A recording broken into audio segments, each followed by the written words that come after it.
Hey guys, this is Ed from Mission Impossible, and with me I have Wyatt. And today we're going to be looking at all the 2600 games from 1984 to 1989 produced by Activision. We've been going through all the different third parties here, and we've been starting with Activision, and next time we're going to be doing Magic and a few others. Be sure to stay tuned for those. All right, Beamrider for the 2600. This one, I really like the different style of it, the way everything was coming down. We talked about last week crackpots, and the way you were from the top trying to kind of throw things down in those columns. Right. This was kind of the reverse of that. Worked a little better because you were, I think, shooting. There wasn't the predisposition that you could fly through things, so you were still trying to line it up. The speed of it was really interesting. The torpedoes, or the missiles or whatever that you could shoot at the end boss. You had 3 chances, or if you were really in a jam, you could use it earlier than that to destroy other stuff. I liked it. I think it had a lot of personality to it, and I'm going to give it an A because of that. That's a game I felt like I was getting into a flow right away, honestly. It presupposes itself to be in a game flow, and I think that's really cool that they were able to design it that way. That you feel that, you know? Yeah, I mean, it definitely has more than a traditional shooter.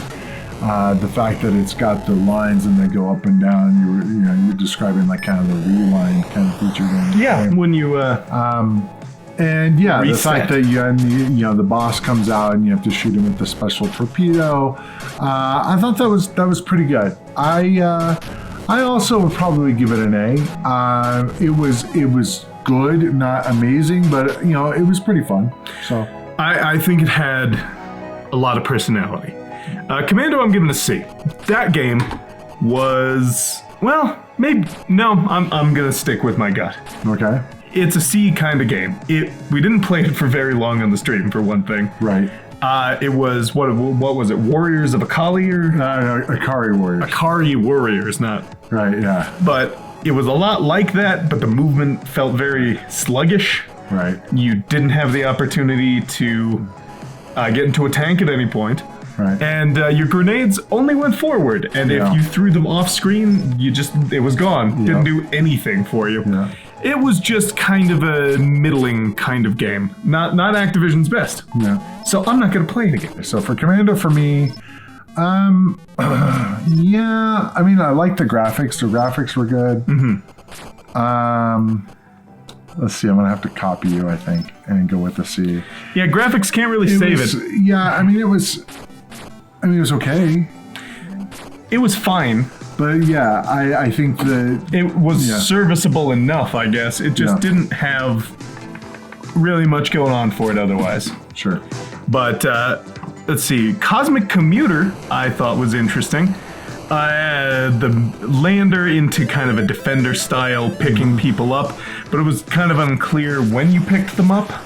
I don't know if the flags meant that they died and you did it wrong, or if the flags meant that you picked them up. Right. And at the very end, we could not figure out how to get onto your platform to take off again. We assumed that that's what we had to do. And there was no real easy way. It didn't really give you clear enough instructions. Sure. Also, the enemies were just squares.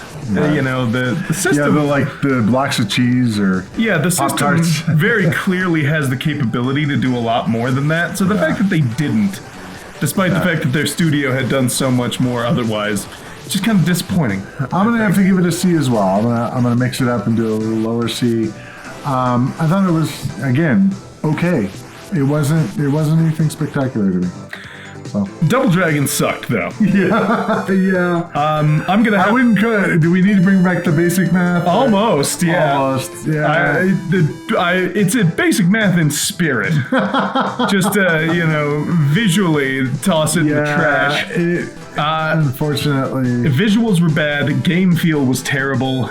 Yeah. Nothing about it really felt like Double Dragon, and I feel like I have to speak very quickly because it sucked so much. We only played it for like a minute. Yeah, exactly. So we're gonna have to loop that gameplay a bunch if we talk for about. Oh, you're gonna see us getting jumped. Yes, a bunch of times. Pretty much. I'm not sure I'm gonna go with the D. I'm gonna probably still put in the C. I thought it was okay that they were trying to do it. I felt like they could have done better. Some of the graphics were okay, like the backgrounds and stuff were okay, but again, good graphics doesn't make a good game. So. Yeah, just not for me. But I gotta say, Ghostbusters gets a easy A. Okay. Because it was just Ghostbusters. It didn't have maybe all the fidelity or the bells and whistles of the 8-bit, the Commodore versions and Atari 8-bit family stuff. But it was it looked exactly the same. It Pretty just much was Ghostbusters. I mean, like, especially the part where you're trying to trap the ghost. Yeah. Very much the same. I mean, they simplified some things, but the all of the stuff they did right. I agree. So yeah, I can't fault it. I'm gonna do a little bit lower than Beamrider though, just because I felt like while I'd rather play the 8-bit version. I mean, obviously, sure, so, yeah. It's kind of like, But I think it deserves high A for me just because of the fact that judging it based on these and not just the 8-bit, I think it was also just a good game on its own. I was dubious at first, but I was after playing it for a while, I'm like, oh, this is kind of neat. I gotta say though, H.E.R.O I thought was really fun. It was kind of it's a lot of traps for you, like you're gonna die a lot. You really have to know the level. But it feels like the levels are really quick when you know them, so it feels like the sort of game that is encouraging you to play it. Like, come back to these levels. The more you do them, the better you're going to get at them and the more satisfying it'll be. Because when you get through a level quickly, it feels really good. So I can't disagree. I'm gonna give it an S though. I thought it was definitely one of the best games on the system. I really enjoyed playing it. I'm not great at it. It's one of those things that I never had it as a kid, so I didn't really get a lot of game time in it. But what I've played of it, it's a solid game. So. Kung Fu Master, I'll give it a B. Kung Fu Master is my first B of the day because it does what it does pretty well, but it's not super. The graphics are really good, I think, but it's also visually difficult to tell when things are happening. Yeah, like when they grab you, it's not obvious other than your health training. Yeah, it's just going, and it's like, what am I doing? What's happening? Yeah. And, I know I was slightly further back for part of the playthrough, but even from a little bit closer, it's not always real obvious when the guy throws the knife. Also, he runs away, so you don't really get to interact with him. Some of that might actually be from the arcade game. And some of it, but just judging it based on those things, some slight issues because of that. Nothing terrible, though. Very fun, interesting game. As far as, arcade ports go, it was great. I felt like if you compared that with, say, Double Dragon. Sure. It was a lot closer to the arcade than Double Dragon. Yeah, big time. And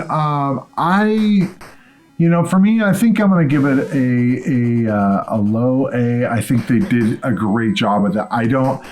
Other than maybe showing an animation, showing you them holding you. Yes, obviously of this era, the NES version is better, but it's not dramatically better. It's not one of those things that, oh my God, this is a horrible version. No, it's actually a really good version. So I was pretty impressed with it. Next, we've got a big one for you. One of your favorites. Yes, I gotta say, what you think. I very much enjoyed it, but I'm struggling on where to put it. Okay. Because I definitely think it deserves an A or an S. Okay. As far as my experience with it, it's definitely highly technically advanced for the 2600. Yes. We played it a lot. I had a lot of fun with it.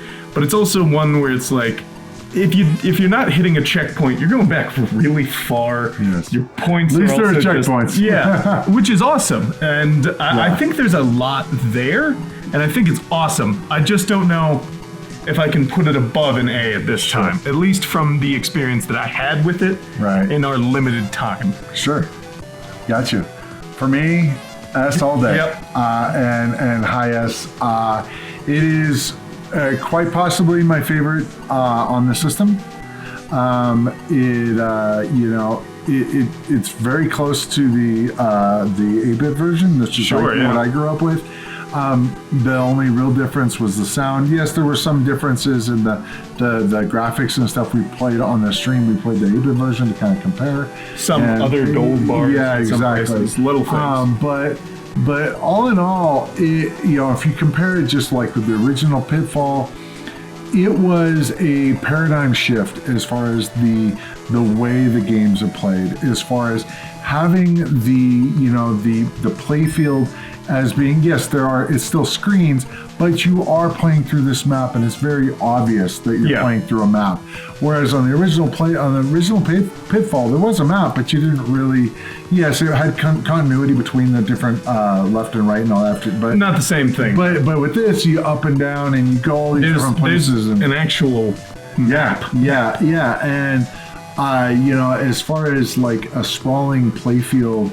I think they did an amazing job. The fact the music, having the music change when you die, to me, that was and I still, in modern games obviously do that, but back in the day that wasn't really a thing, and so for me, when you die and it goes to the minor keys and stuff, and it just sounds like more of a dirge when you're the whole like thing the Mario sound. Yeah, but while you're scrolling back to where you get to where your checkpoint is or whatever, it really feels like you're bad and you should feel bad kind of thing when you're dying. You're just like, oh, I died, that kind of thing, and it's dramatic. I felt like. That was always something, I would sense of weight. Yeah. For me, growing up as a kid, and even now, I think about the theme song, it pops into my head. And sometimes I'll just have to put it on like YouTube or whatever. And just because it's good. Anyway. So I could talk about Pitfall 2 all day, but anyway. Let's move on. It did end up being the Pitfall 2 stream for quite a while. Yes, it was the Pitfall 2 stream. So, but, I'm not complaining. No. Private Eye, I actually had a lot of fun with, and I'm going to put it in A. Yeah. That's the kind of game where it's got a simple set of mechanics. You're just jumping, collecting things, but it feels very good and like I want to complete it. It feels like that's another one with a map that seems very consistent, a little harder to maybe navigate because it's not quite so just side to side. There's up a little bit. Yeah. But you can't see anything past that screen and all that. But yes, it is, I like the fact that it's a map. But yeah, I agree. I like the fact that I like the depth in it. I mean, again, very few of these games actually have that more of a thing going on, because it's not just a single screen. I think that's a big thing with a lot of these games. Yeah, is a lot of them up until then, is a single screen. It's not a map that you go around. H.E.R.O, different. It's different screens. A few of these, when you have a different screen, I think that really, this time really makes a big difference. And I think I had never played Private Eye before the stream. I mean, I tested it out, but sure. And I was jumping around and I thought it was kind of goofy, and it is kind of a goofy game. I will say. It's got a goofy tone to it, but it's like the jumps are like 3-story high. And your car jumps. Yeah, your car jumps. Yeah, it's great. Which is kind of crazy. But it's silly. But it feels like it's trying to be, and I think that's good. Yeah, it didn't take itself too seriously. That's for sure. Now, where am I going to put it? I'm going to say. I'm going to put it at as far as a game I'd like to play again, I could definitely see playing it again. I don't know, I guess you're supposed to capture the bad guy after you collect all the things. Yep. And we only really saw the gun. And the money bag. Yeah. But I think there was more. I think there are 4 or 5. Oh, okay. But if you know where you're going, that's another game where, because it's consistent, plotting it out, you're like, okay, I got to go here, do this, do that. It's a lot easier to navigate, I think, because you're like, yes, that's over there. And I think that goes a long way. We played other games in the stream where the map is, it may be consistent, but it's impossible. It doesn't make sense. Yeah. And this one, it makes a lot more sense. It's you go there. You can find your way. Yeah. It's not too hard to navigate the map. Next one, Rampage. Bad. Didn't like it. It had some cool animation stuff. It definitely was overall the same sort of mechanics as the original. Didn't need to exist. I don't think it should have existed. I think I can't disagree.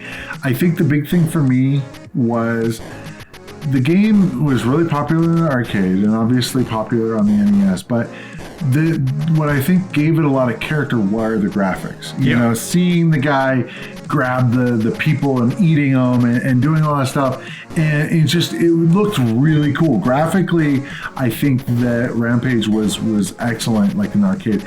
I feel like bringing it to the 2600, I felt like it was sort of... It was hard, you know. I mean, they did good with what they could. I mean, if someone puts a gun to your head and says you need to port Rampage to the system, they did amazing for that. Yeah. But the decision to port it to the 2600 is kind of like, I'm not sure that was the best decision. It does, like I said, it ends up being D for didn't need to exist. Yeah. The deal is I would say also one of the things that was major about that game was the fact that you could have 3 players in the arcade. And that's just not possible. Yeah. And so they just did 1 player on this. But the big thing was, destroying a city at the same time with your buddies. That was kind of the big deal. Jumping around each other and all that kind of stuff. That being said, playing the game, the actual playability wasn't bad. I'm gonna go probably maybe in here in the C range. I'm not gonna go so far as to say it's a D because of the fact that they did do what they could with the system. The graphics were okay. But I really feel like they needed to be really good for that game. Like incredible, and they're just exactly not. River Raid 2 is not as fun as River Raid. No, like it isn't at all. Yeah, I think that adding more nonsense, more stuff, just made it feel bogged down, and the fact that at certain points. When you begin the game, you take off and you fly and you get high. And when you get destroyed while in the river, you take off from one of those green patches. Yeah. Meaning you're above it. But then if you run into any of those green patches, you blow up. I didn't notice that when you ran into the banks on the original River Raid, I was like, oh, you died. That's how the game works.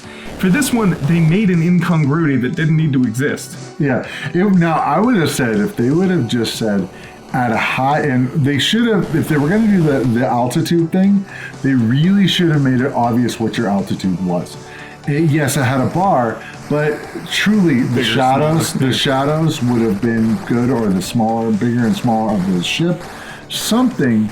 And then another change that they could have made was to say, if you are going to go over land, you need to be higher. Sure, yeah. And that would be cool, because then it'd be like, you're going to go over this land part, you need to make sure you're at a certain altitude or you're going to crash. That, and that could have been a thing. Now, granted, that's adding a lot more complexity. Yeah. But it seems like that's what they were going for, is they were adding more complexity to River Raid, where I don't feel like it really added much to the game. And I feel like it was kind of like, okay, it's more, but that more doesn't mean better. No, not at all. Yeah, I'm gonna, somewhere C for me. I thought it was, graphically and all that, it was fine. I didn't have any issues, but the playability was just much worse. I'm gonna go for a high C. Just because, again, all that stuff, but it also wasn't more fun. I agree. The first River Raid, I think this is one of the cases where simple, in a lot of cases, is better. Simpler, it's like you have too much stuff going on in that game, and it just, I don't know. If you have complexity, you need to justify it a little bit, and that just didn't. Exactly. Thwocker, the unreleased Activision game that was obscenely difficult, kind of annoying to play. I don't think I cannot give this a D, to be honest with you. Yeah. It's not a good experience. I don't think it's playable, to be honest. No. To be honest, and granted, it is a prototype. Sure. So that's something to keep in mind, is this wasn't a released product. So you have to kind of go, oh, well, like when you get to the bottom, what do? Yeah, no, you just We could have missed something, but it's not like we could open up a manual and look. No. I thought the concept of it was weird. Yeah, it was a weird game. It's just... but it sort of was counterintuitive from the theming that it seemed to be going for. Yeah. Collect notes to make music, but avoid instruments. Instruments are antithetical to music. Yeah. Okay. Yeah, it seemed weird. I mean, if they would have done something like, make it so that, you get through the bottom and the more you collect, the better, and then they were trying to go for, you have to go for these particular ones. Well, the problem is, there's a few things they could have done to change it. One, they could have had it to where if you push the button or something, you can jump up. Sure, yeah. If then you could that go would have been interesting. The other direction. Yeah. Yeah, or you could, get the notes. You're trying to get the notes and then maybe have it be a musical thing that played at the end of the level. There's things they could have done with it. But as it was, I'm going to have to give it a D as well. You can't not. Yeah, and granted, it was a prototype, and they didn't release it. They didn't release it for good reason. Absolutely, but you never know those things. Yeah, really. I mean, like that. The other game, what was it? Commuter. Yeah, that was basically a done game. Yeah, and that was interesting. Yeah. Enjoyed that one. Yes, but this just doesn't not quite do it. And now here's the deal: they could have taken the concept and they could have baked it more. And granted, this was later in the life cycle of the company, or not the company, but when they were releasing 2600 games. If they had have baked it more and changed some of the game loop stuff, I think it could have been a cool game. Sure. There's something there, but I just don't think they found it. Yeah, and that's why they canceled it. Sure, but good on them for not releasing it. So at least not as it was. Yep. So. All right. So that's our list for today. Yeah. We're done with Activision. Yeah. So next week will be, week after we'll be streaming probably a Magic games. And Magic sounds pretty good. Yeah, we're starting on the other third parties, and we have quite a few to go through. We had there were a lot of third parties for the 2600, and we'll see how that goes as far as which kind of come out on top. There were not so great games, and there's some really good gems in there. So. In any case, be sure to check those out when they come out. And let us know your list as always, and tell us how right or wrong we are. Exactly. All right, guys. Till next time, see you in the next adventure. Take care. And a few others, so be sure to stay tuned for those. So Beamrider. You don't laugh at me. I'll put this back. Hold on.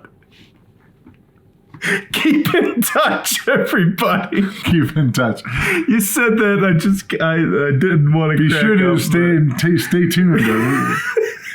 Same bat channel, same bat time, all that fun stuff. Make sure to be subscribed. Yeah, you'll miss. Be sure to subscribe to the channel so you can see all of these videos. We don't want you to miss this. Yeah. Thanks for watching. If you enjoyed the video, be sure to hit the like button. If you'd like to see more of this kind of content, be sure to hit the subscribe button and ring the bell. I post new videos all the time and I wouldn't want you to miss any. If you'd like to see more of this series, be sure to click up here. And if you'd like to see something else, be sure to click up here.